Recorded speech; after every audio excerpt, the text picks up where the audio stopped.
Rabbi. Go for it. Okay. Shalom, everybody. Shalom. Welcome to the RG Beit Midrash.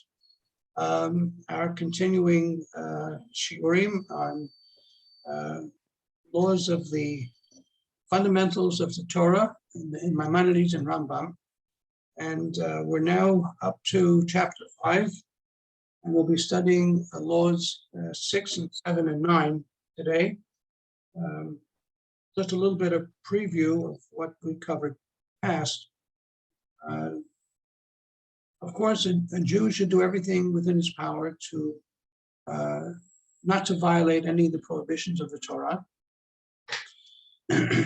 There are, however, there is an exception to that rule, and the exception is if it's a matter of life and death, then we are permitted, not only permitted, we are required to violate all laws of the Torah except for 3.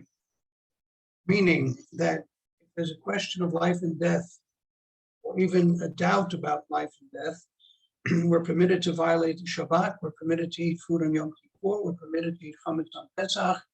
All of the prohibitions that would normally be in effect would be canceled in the case of danger to life. So, for example, if a person is very ill, where there may be danger to life, whether it be corona or any other illness, one is not only permitted but required to do whatever is necessary to preserve one's health. If it means picking up a telephone to call the doctor, if it means getting into a car and driving to the hospital, whatever it takes to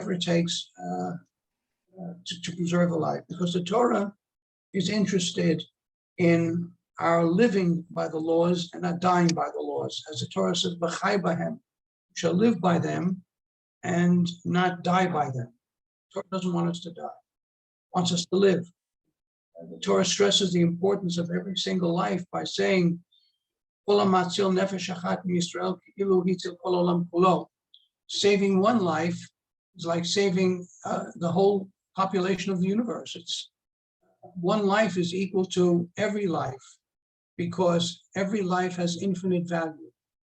And therefore, we treasure life, we cherish life, we preserve life. It's no wonder that historically, the Jewish people have contributed so much to medical science. Many of our great rabbis of the past, Maimonides, Nachmanides, and many others, Levi, they were not only were they great Torah scholars, they were also physicians, because being a physician goes hand in hand with being a Torah scholar.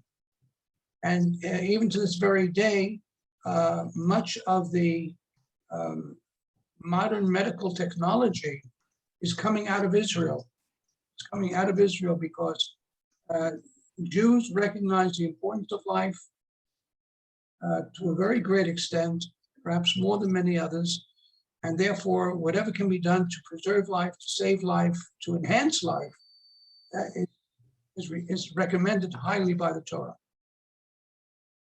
Having said that, we have to qualify the statement in the following manner. There are 3 cardinal sins which would require martyrdom, or giving up one's life, rather than violation. And those 3 cardinal sins, as they're called, are number 1, committing idolatry; number 2, committing murder, taking another life; and number 3, violation of laws of morality, such as incest and adultery. These 3 sins are considered by the Torah so heinous and so serious that better to give one's life than to violate one of them. And this is where we begin our study of the Rambam now in halacha number 6, halacha vav. He says as follows: just as we said earlier, when one is confronted by someone who wishes us to violate the law of the Torah, or our lives are in danger, we will violate the laws of the Torah with the exception of 3. So is true when it comes to illness. If any of the laws need to be broken, violated, to save a life because of illness, we do that. We are required to do that, with the exception of the 3 cardinal sins, as Rambam will tell us. One who's very sick and could be dying as a result of his illness. The doctors say that the only cure for this individual would be to violate a prohibition of the Torah. What do we do in this case? On the one hand, we have a life in danger. On the other hand, we have a prohibition of the Torah. The answer is, we violate the prohibition and we do whatever is necessary in order to preserve a life. Life is in danger, we have to save the life. So if the doctor recommends eating food that is not kosher, because that food is necessary to save a life, or if the doctor says that eating on Yom Kippur is necessary in order to preserve a life, then that's exactly what we do. We eat what is prohibited, and when prohibited, in order to preserve a life.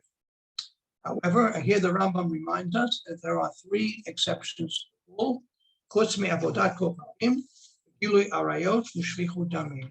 And that is idolatry, immorality in the form of adultery and incest, as well as shvichut damim, which is the committing murder. Because in these 3 cases, even in case of danger to life, may not use any of these to save our lives or to be healed by them. For example, a food that was used for idolatrous purposes, we may not eat, even if it's going to cost us our lives. We may not kill someone, because if we don't kill someone, our lives will be in danger. Then that is also prohibited. We're not allowed to kill someone in order to save our own lives. And Rambam continues, what if one violated one of these cardinal sins? Then then he receives a punishment that is befitting in the eyes of the courts. Okay? And now the Rambam asks the following question: what is the basis for this law? What is the basis that when it comes to these 3 cardinal sins, we must be ready to give our lives? And he quotes the following verse. How do we know that in a case of danger to life,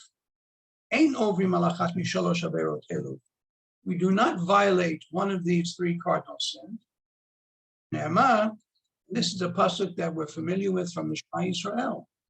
Shema Yisrael, Hashem Elokeinu, Hashem Echad, or Shem Kavod Malchuto L'Olam Ed, and then it follows by V'ahavta et Hashem Elokecha, V'chol levavcha, V'chol nafshecha, V'chol meodecha. You shall love the Lord your God with all your heart, with all your soul, and with all your might.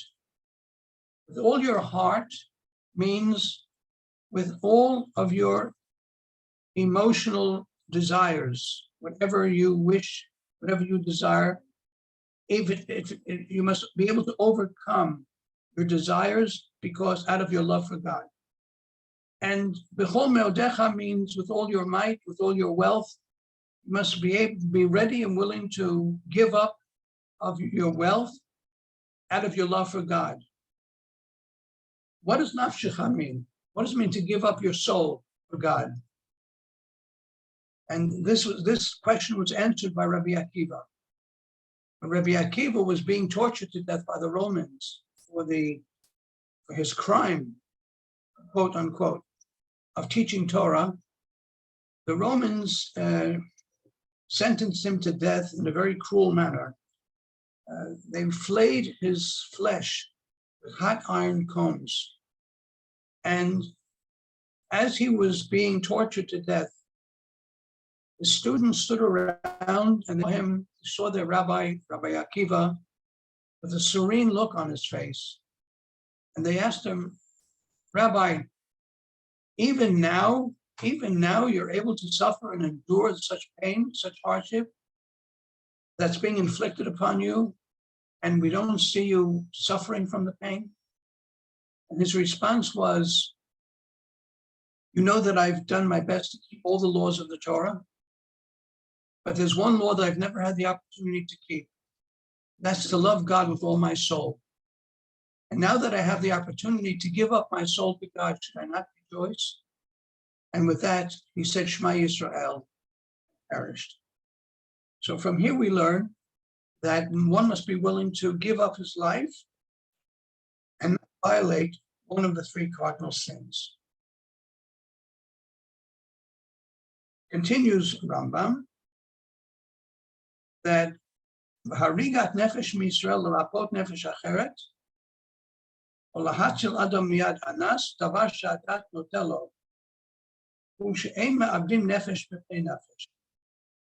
Rambam is telling us as follows: if A says to B, if you don't kill C, I will kill you, then you must be willing to say, kill me, I will not kill C. And Rambam is telling us there's a logic to this.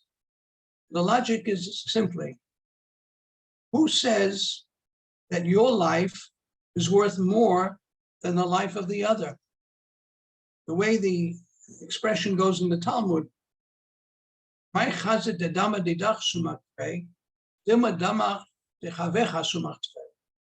says that your blood is redder than your friends? Maybe his blood is redder than yours.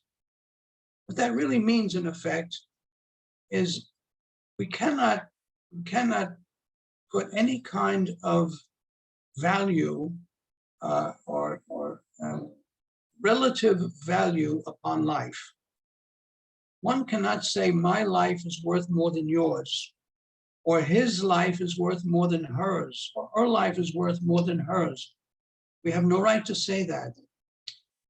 Even if we're talking about saving the life of a young person at the expense of an elderly person, it is forbidden to say that the young person has so many years ahead of him.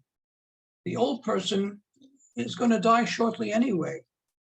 Why not take the life of the old person? This is not Jewish thinking.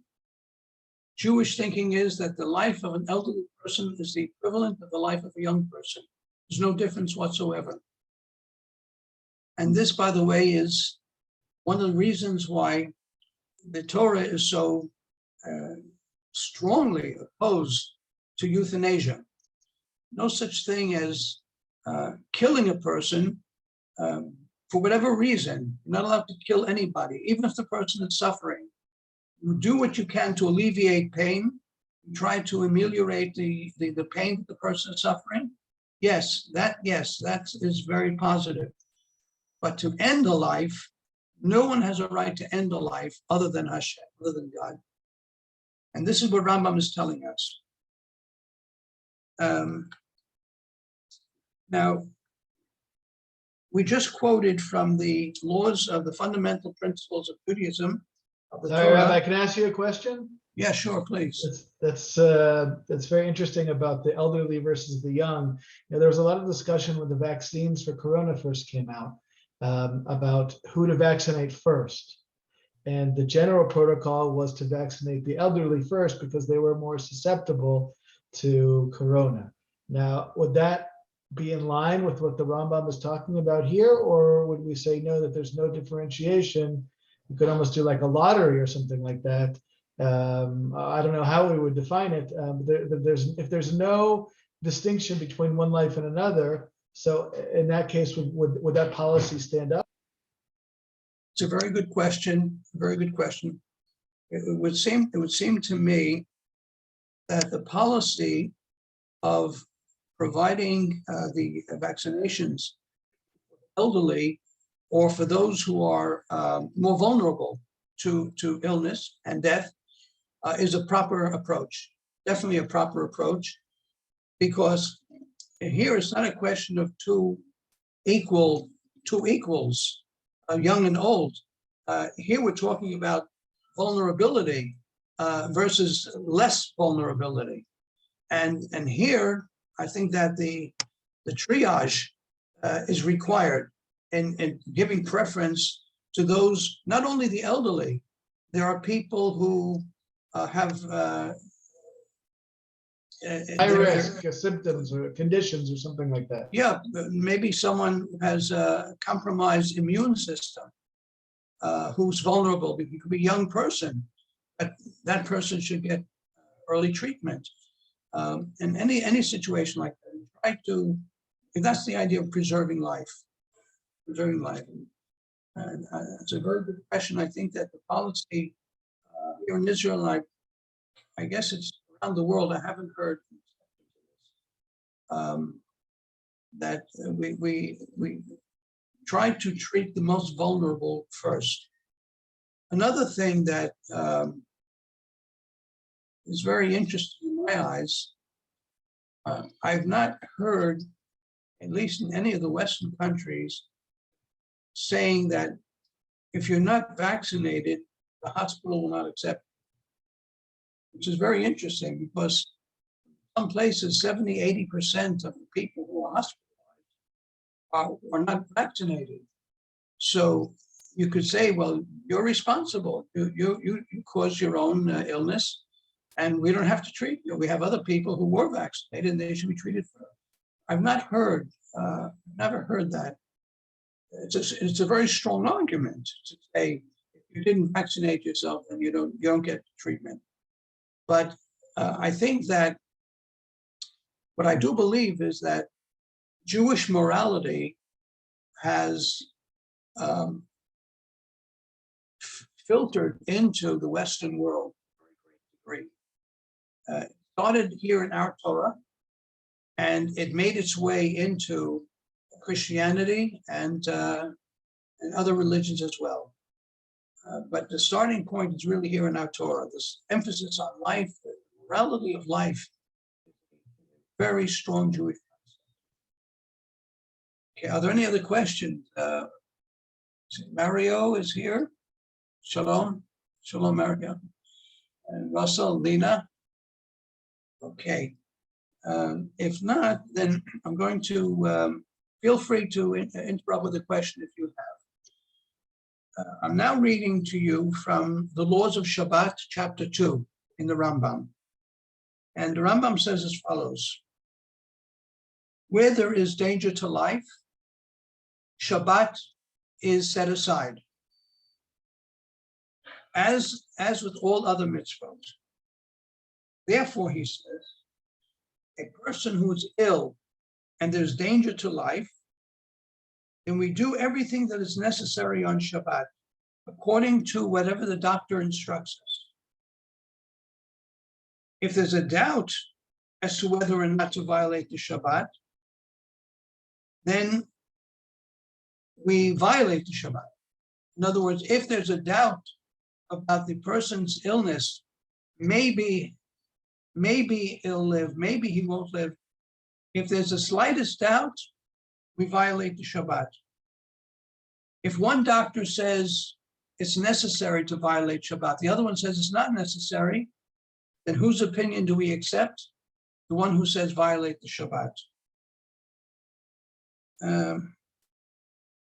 Rambam gives other examples, and he says that we do whatever is necessary to preserve a life, whether it's lighting a fire, turning on the lights, slaughtering an animal for the meat, cooking, baking, boiling water, preparing water to wash one's body, all of this is permitted, and the Rambam puts it very succinctly.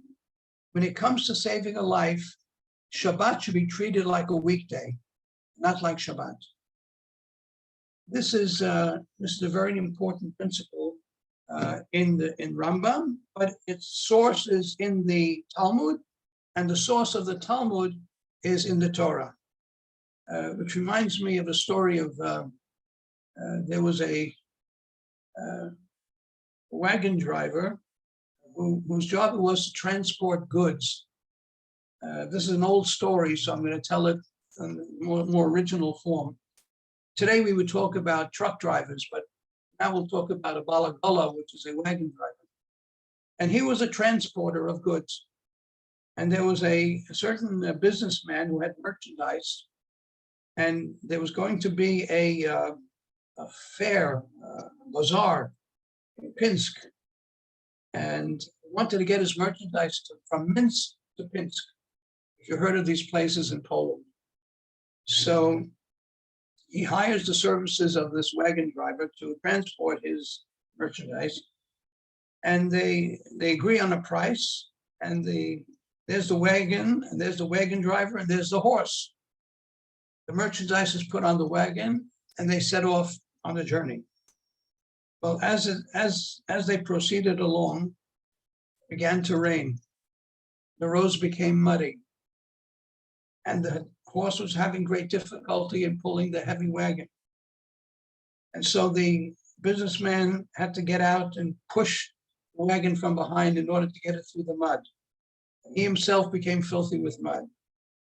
And this went on for a long period of time. But the bad news was, when they finally got to Pinsk, the bazaar had ended, everyone had gone home, and there was no one to buy the merchandise. Well, of course, the businessman lost a lot of money, but the wagon driver says, I want to be paid. We agreed on a sum, and I expect to be paid. The businessman said, yeah, but the condition was that you would get my merchandise to Pinsk on time, and you didn't do that. He says, but it's not my fault. It rains, not the horse's fault. Nobody's fault. Anyway, they decided to settle it by going to the rabbi. Go to the rabbi, each one states his claim. The rabbi says, well, let me think about it. The rabbi leaves the room and opens up some books and studies them and comes back with a conclusion. And he says, well, from what you've told me, there was a condition made at the very onset that you, the wagon driver, will be paid on condition that you get the merchandise there on time. Since that condition was not met, then the businessman is not obligated to pay. So the wagon driver was very upset. How do you know that, Rabbi? He said, well, I know it. It's in the Shulchan Aruch, the Code of Jewish Law. Well, how does the Code of Jewish Law know it, Rabbi? He said, well, from the Talmud discusses. Well, how did the Talmud know it? Well, the laws come from Mount Sinai. The Torah was given to Mount Sinai. Okay, Rabbi, when was the Torah given? You know when the Torah was given. It was given on Shavuot, right? Shavuot is in the spring. In the spring, it doesn't rain. So, of course, the law would be that way. But this is winter time, and therefore, I shouldn't have to pay. The question, as I said earlier, where do these laws come from? They all originate in the Torah itself. I remember once sitting in Rabbi Soloveitchik's class, blessed memory, and he told the following story. If I'm not mistaken, his uncle, when his uncle was a little boy, he was very sick, he had fever, and it was Friday night, and they called the doctor. The doctor came to the house, and Soloveitchik's grandfather, Reb Chaim, asked the doctor while inspecting the child, do you need more light? And the doctor said it wouldn't hurt. So Chaim told his older son, turn up the fire in the lantern. And the young man hesitated. It's Friday night, it's Shabbat. Can't make a fire. And Reb Chaim got very upset with him, called him an ignoramus, and he himself turned up the fire. Note that the doctor didn't say, I need more fire, I need more light.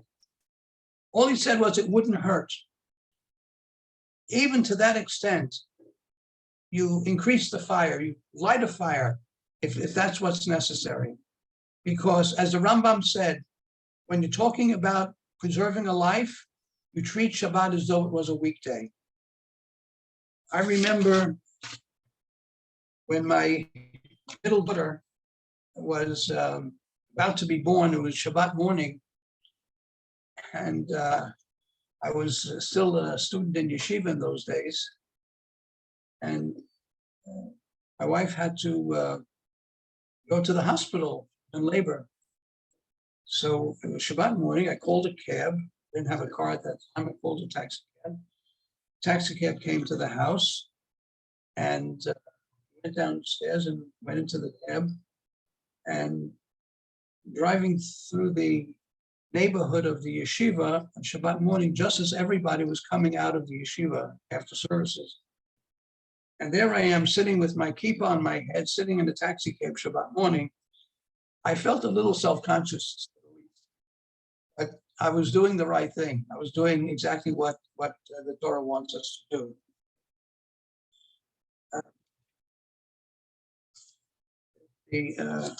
I guess you didn't put your hand out and wave at everybody, Rabbi? No, in fact, I sank down into my seat. I shouldn't.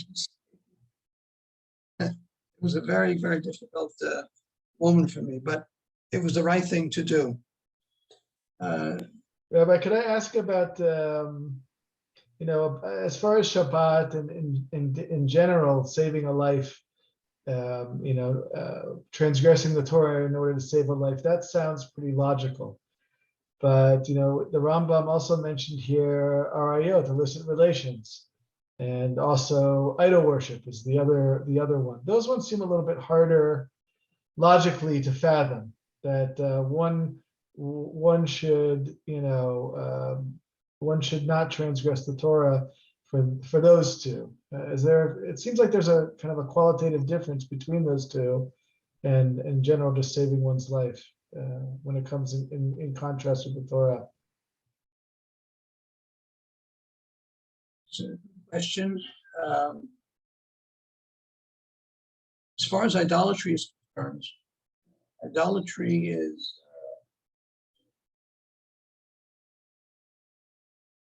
perhaps the most obnoxious sin in all of the Torah. The Ten Commandments read, the first one, I am the Lord your God. The second one is, you shall have no other gods before me. Idolatry is the negation of God's existence. And the world was created for the purpose of mankind knowing the existence of God and living by the morality that God teaches us to live. That is why we are here. That's why we were put on earth. It's for that reason alone, the world was created. God did not need a world. God did not have to create the world. God was lacking nothing before creation.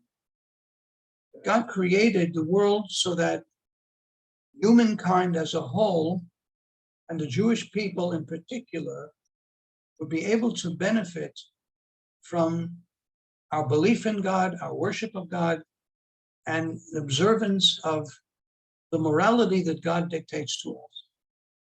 Abraham was recognized as the father of the Jewish people for two reasons. One, he found God. He found God. Unlike Moses, who was found by God, Abraham found God on his own.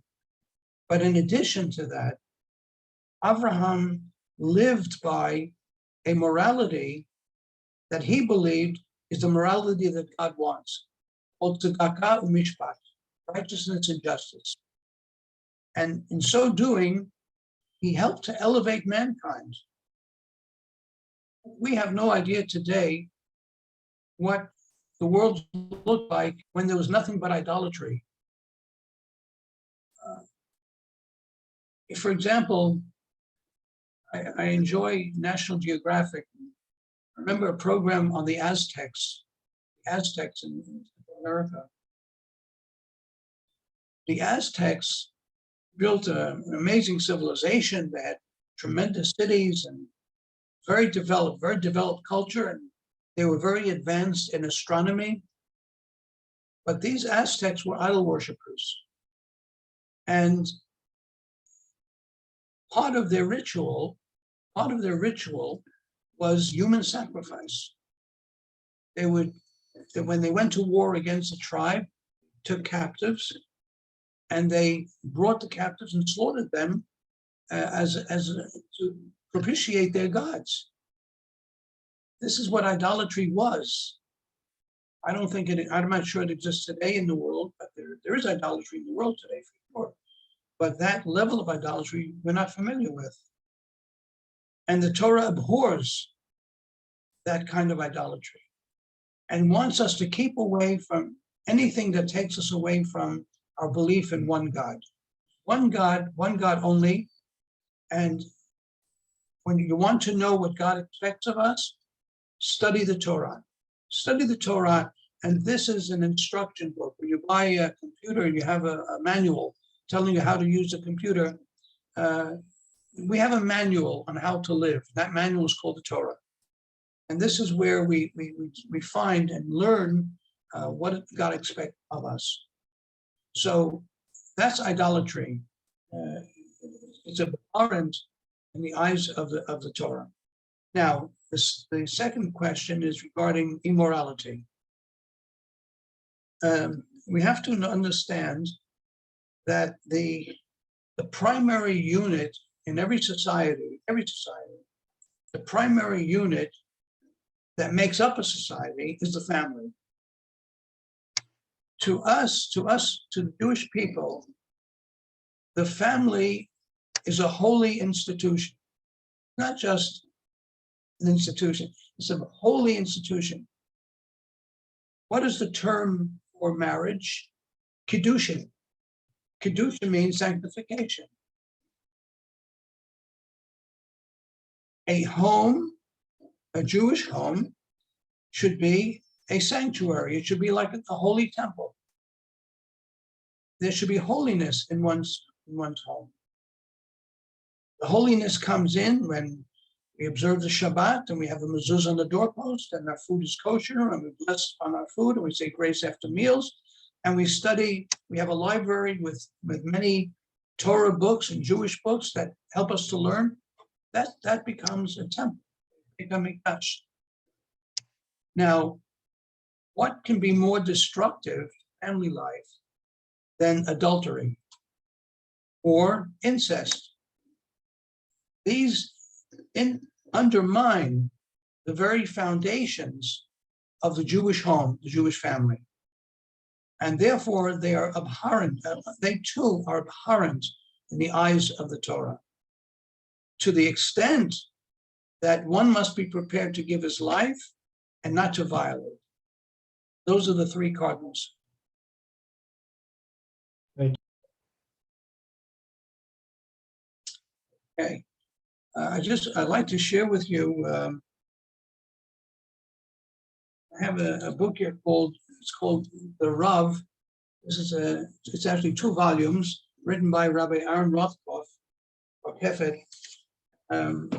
It has many, many anecdotes about Rabbi Soloveitchik. If I may, I'd like to read one to you. And it reads as follows. The saving of a life overrides the commandments of the entire Torah. We shall live by them and not die by them. desecrate one Shabbat on his account, so that he may keep many Shabbatot.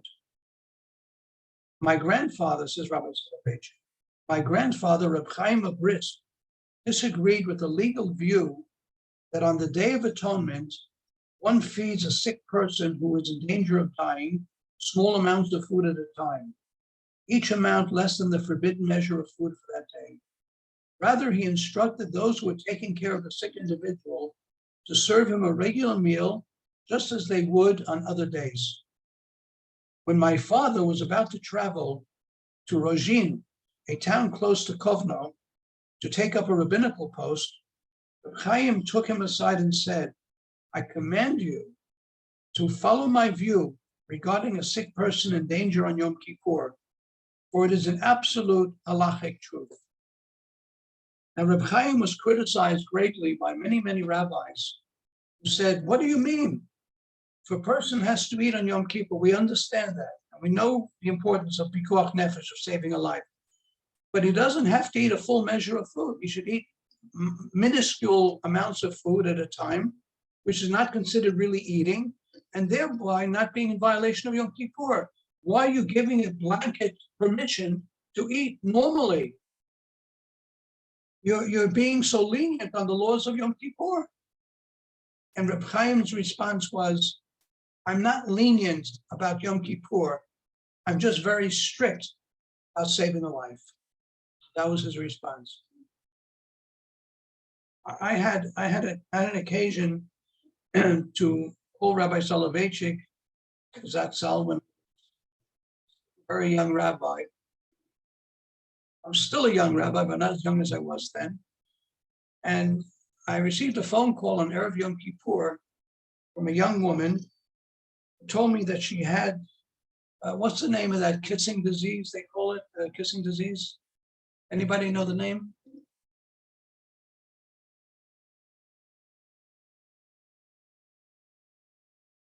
Herpes? No.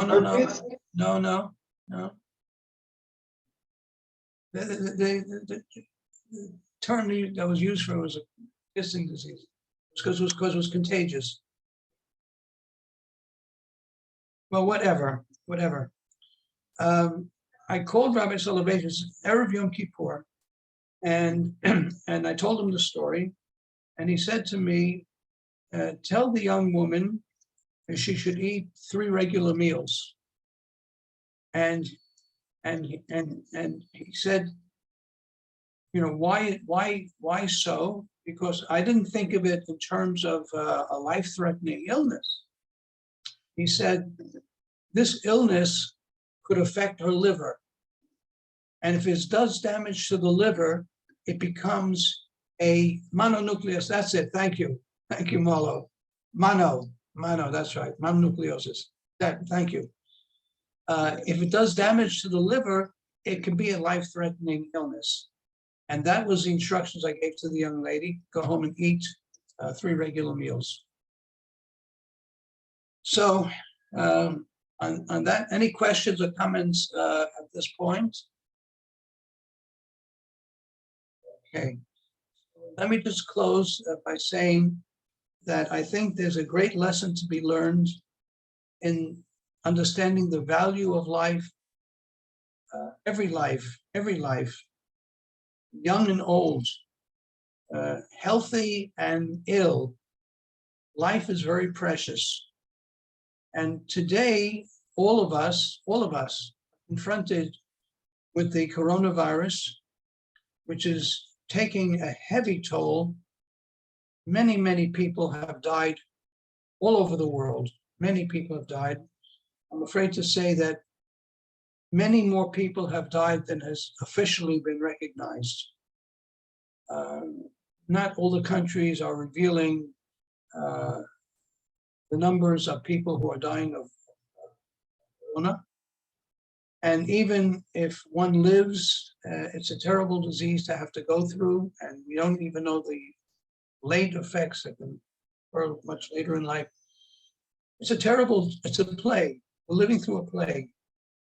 And we have to hope and pray that it will pass very quickly, and we'll be able to overcome it in I would say three ways. First of all, each and every one of us has to take personal responsibility.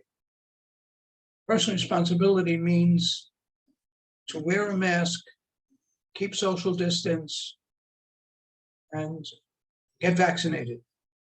That, to me, is sine qua non. Secondly, we have to turn to medical science to develop vaccines and technology that is needed to overcome this terrible disease as much as humanly possible. There are things that medical science can do today that people couldn't dream about 10 years ago, 15 years ago. And thirdly, and this is not least, but maybe perhaps as important as the two others, we have to try to improve ourselves on a spiritual plane. I believe that if mankind as a whole would lift itself up to a higher spiritual plane and not be as materialistic as it is and selfish as it is, but to try to be on a higher spiritual level, knowing what's really important in life and what's not important, to know where to place emphases. I think if we do that, it'll bring us closer to Hashem. Being closer to Hashem is what could turn things around more quickly than we could ever anticipate. So that all of this depends upon us. All of this depends upon us. We have to do the best we can individually, medically, and spiritually. And with God's help, this will be a plague in the history books, but not next door to our next door neighbor or our friends. I want to thank you for joining and participating in our shiur. And